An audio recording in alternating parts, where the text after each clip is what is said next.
السلام علیکم ورحمۃ اللہ وبرکاتہ۔ رب اشرح لی صدری ویسر لی امری واحلل عقدۃ من لسانی یفقہوا قولی۔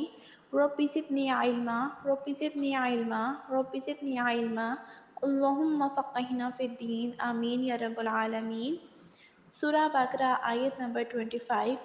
وبشر الذین، اور خوشخبری دو جو لوگ آمنو ایمان لائے، وعملوا الصالحات، اور انہوں نے عمل کیے نیک، ان لہم، کہ ان کے لیے، جنات باغات، تجری من تحتها الانہار، بہتی ہیں ان کے نیچے سے نہریں، کلما، جب بھی، رزقوا، کھانے کو دیا جائے گا، منہا، من ثمرات، اس میں سے کوئی پھل، رزقوں، قالوا، رزق، وہ کہیں گے، ھذا الذی، یہ جو وہ کہ، رزقنا، ہمیں کھانے کو دیا گیا، من قبل، سے پہلے، وقت، حالانکہ انہیں دیا گیا ہے، بھی متشابہہ، اس سے ملتا جلتا، وَلَہُمْ، اور ان کے لیے، فیہا، اس میں، ازواج مطہرات، بیویاں پاکیزہ، وَہُمْ فیہا خالدون، اور وہ اس میں ہمیشہ رہیں گے۔ اور ان لوگوں کو خوشخبری دو جو ایمان لائے اور انہوں نے اچھے عمل کیے، کہ ان کے لیے ایسے باغات ہیں جن کے نیچے سے نہریں بہہ رہی ہیں۔ جب انہیں ان باغوں سے کوئی پھل کھانے کو دیا جائے گا تو کہیں گے، یہ تو وہی رزق ہے جو ہمیں پہلے دیا گیا تھا، حالانکہ انہیں ملتا جلتا پھل پہلے دیا گیا تھا۔ اور ان جنتیوں کے لیے ان باغوں میں پاکیزہ بیویاں ہوں گی، اور وہ ان باغوں میں ہمیشہ رہیں گے۔ اللہ تعالیٰ نے قرآن مجید میں اپنے طریقہ کار کے مطابق جب کافروں کی جزا کا ذکر کیا ہے تو پھر اہل ایمان کی بھی جزا کا ذکر کیا ہے، تاکہ مومن اس کے عذاب کو خوف نہ رکھے، مومن جو ہے ان کے عذاب کو خوف بھی رکھے اور اللہ تعالیٰ کی رحمت کی رغبت بھی۔ اے رسول، آپ خوشخبری دے دو جن لوگوں نے دل سے ایمان قبول کیا اور اس کی تصدیق کی، اور جنہوں نے نیک اعمال سے اپنے ایمان کی تصدیق کی۔ اللہ تعالیٰ نے نیک اعمال کو صالحت قرار دیا ہے کیونکہ ان کے ذریعے دنیا اور آخرت کی زندگی کی اصلاح ہوتی ہے، اور اسی کے ذریعے ہی فساد دور ہوتا ہے۔ جنت تک ایمان پہنچانے والا اور ایمان صالحہ درجات کا مستحق بناتے ہیں۔ عمل صالح کے بغیر ایمان، اور ایمان کے بغیر عمل صالح کی اللہ تعالیٰ کے نزدیک کوئی اہمیت نہیں ہے۔ عمل صالح وہ ہوتا ہے جو صرف اللہ تعالیٰ کی رضا کے لیے کیا جائے، جو رسول اللہ صلی اللہ علیہ وآلہ وسلم کی سنت کے مطابق کیا جائے۔ کوئی عمل جو سنت کے خلاف ہو وہ عمل صالحہ نہیں ہو سکتا۔ جو اللہ تعالیٰ کی رضا کے علاوہ کسی اور نیت سے کیا جاؤ وہ بھی عمل صالحہ نہیں ہو سکتا۔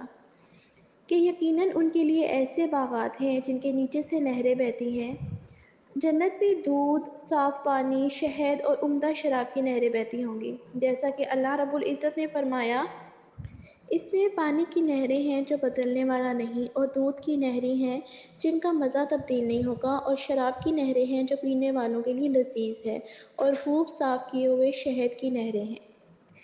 اب آگے ہے کہ جب کبھی ان میں سے کوئی پھل ان کو دیا جائے گا تو وہ تو کہیں گے، یہ وہی پھل ہے جو ہمیں پہلے دیا گیا تھا، اور انہیں ایک دوسرے سے ملتا جلتا دیا جائے گا۔ اہل جنت کو جب بھی کوئی پھل کھلایا جائے گا نا تو وہ پہچان جائیں گے، اور وہ یاد کریں گے کہ ایسے ہی پھل ہمیں دنیا میں بھی دیے گئے تھے، لیکن جنت کے پھلوں کے مشابہت رنگ، نام ہو یا رنگ میں تو ایک ہوگی، لیکن ان کا جو ذائقہ ہوگا نا وہ مختلف ہوگا۔ تو یوں اہل جنت جو چاہیں گے انہیں ملے گا، لیکن خاص طور پہ یہاں پہ پھلوں کا ذکر کیا گیا ہے، اور ان کے لیے وہاں پاکیزہ بیویاں ہوں گی۔ اللہ تبارک و تعالیٰ نے یہ نہیں فرمایا کہ وہ فلاں عیب سے پاک ہوگی، کیونکہ یہ طہارت کی تمام اقسام پر مشتمل ہوگی۔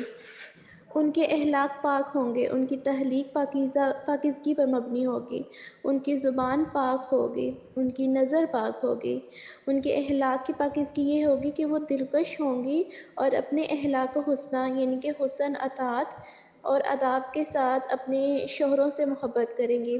وہ حیض اور نفاس، بول و براز، تھوک، بلغم اور بدبو سب چیزوں سے پاک ہوں گی۔ وہ اپنی جسمانی تخلیق میں بھی پاک ہوں گی، ان کے اندر کسی قسم کا عیب اور کسی قسم کی جسمانی بدصورتی نہیں ہوگی۔ وہ نیک سیرت اور خوبصورت ہوں گی، وہ نیچی نگاہوں والی ہوں گی، ان کی نگاہیں اپنے شوہروں سے آگے نہ بڑھیں گی، ان کی زبانیں ہر گندی بات سے محفوظ اور پاک ہوں گی، اور وہ اس میں ہمیشہ رہنے والے ہیں۔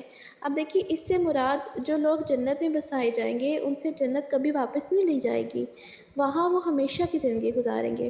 رسول اللہ صلی اللہ علیہ وآلہ وسلم نے فرمایا، جنت اور جہنم میں جانے کے بعد ایک فرشتہ اعلان کرے گا کہ اے جہنمیوں اب موت نہیں ہے، اور اے جنتیوں اب موت نہیں ہے۔ جو فریق جس حالت میں ہوگا وہ اسی حالت میں ہی رہے گا۔